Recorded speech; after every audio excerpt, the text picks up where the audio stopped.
শাশুড়ি আম্মুর জন্য আজকে দাঁত ভাঙা বানালাম। এই জিনিসটা আমার শাশুড়ি খুব পছন্দ করে, তাই আজকে নিজ হাতেই বানিয়ে ফেললাম। এই জিনিসটাকে আমাদের এলাকায় দাঁত ভাঙা বলে, অনেক এলাকায় গজা বলে, অনেক এলাকায় বলে মুরলি। তবে যাই হোক, এটা বানানো কিন্তু খুবই সহজ। আমি প্রথমে অল্প একটু আটা নিয়ে নিলাম একটা বাটিতে, একটু সয়াবিন তেল, একটু লবণ আর একটু কালো জিরা। খুব কম উপকরণ লাগে এই জিনিসটা বানাতে, আর খুব সহজেই হয়ে যায়। আমার শ্বশুর বা আমার হাজবেন্ড যখনই মেলায় যায় তখন এই জিনিসটা নিয়ে আসে আমার শাশুড়ির জন্য, আর তার পছন্দের জিনিসটা আজকে আমি বানিয়ে দিচ্ছি। আটার মধ্যে অল্প অল্প করে পানি মিশিয়ে আমি একটা ডো তৈরি করে নিলাম। আটা বা ময়দা যে কোনো জিনিস দিয়ে তৈরি করা যায়। অল্প একটু লবণ, একটু তেল, একটু কালো জিরা দিয়ে সুন্দর করে মাখিয়ে রেখে দিলাম। কিছুক্ষণ ঢাকনা দিয়ে রাখার পর এখন এটাকে সুন্দরভাবে আমি বেলে নিচ্ছি। ছোট ছোট করে দুইটা রুটি বেলে নিব। তোমরা চাইলে বড় করে একটাও বেলতে পারবা, তবে রুটিটা যেন একটু মোটা হয়। একদম পাতলা করে আমি বেলবো না, একটু মোটা রেখে সুন্দরভাবে এখন লম্বা লম্বা শেপ করে কেটে নিচ্ছি। একদম ফ্রেঞ্চ ফ্রাই যেভাবে কাটা হয় সেরকম কাঠির মতো শেপ করে সেম মাপে আমি পুরো রুটিটা সুন্দর করে কেটে নিচ্ছি। আজকে যেহেতু আমি প্রথমবার বানাচ্ছি তাই একটু অল্প করে বানাচ্ছি, পারফেক্ট হলে নেক্সট টাইম আবারও বেশি করে বানাবো। দ্বিতীয় রুটিটাও সুন্দরভাবে সেম প্রসেসে বেলে কেটে নিব। তো আমি মোটা করে সুন্দর করে বেলে নিয়েছি, এবার সুন্দর করে আমি লম্বা লম্বা করে কেটে নিচ্ছি। তো সবগুলোকে আমি সুন্দর করে শেপ করে কেটে নিয়েছি। আমার অর্ধেক কাজ এখানে কমপ্লিট। এখন চুলার কাছে চলে আসলাম। এগুলোকে এখন সুন্দর করে আমি তেলের মধ্যে ভেজে নিব। খুবই সহজ এই রেসিপিটা, তবে খেতে খুবই মজা। ছোটবেলায় দাঁত ভাঙা কত যে খেয়েছি। কড়াইয়ে বেশি করে তেল দিয়ে দিলাম আর হিটটা রেখেছি একদম লোতে।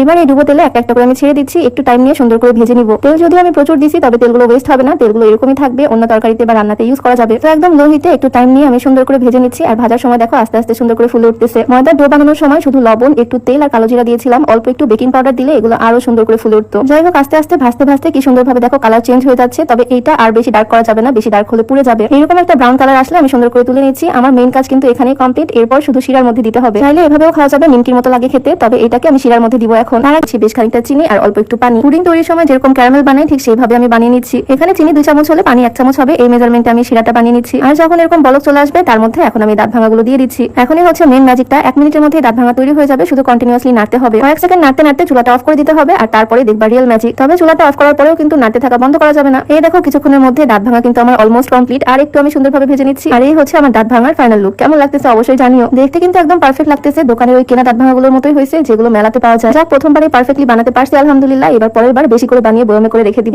নতুন কোনো ভিডিওতে সবাইকে আল্লাহ হাফেজ, আসসালামু আলাইকুম।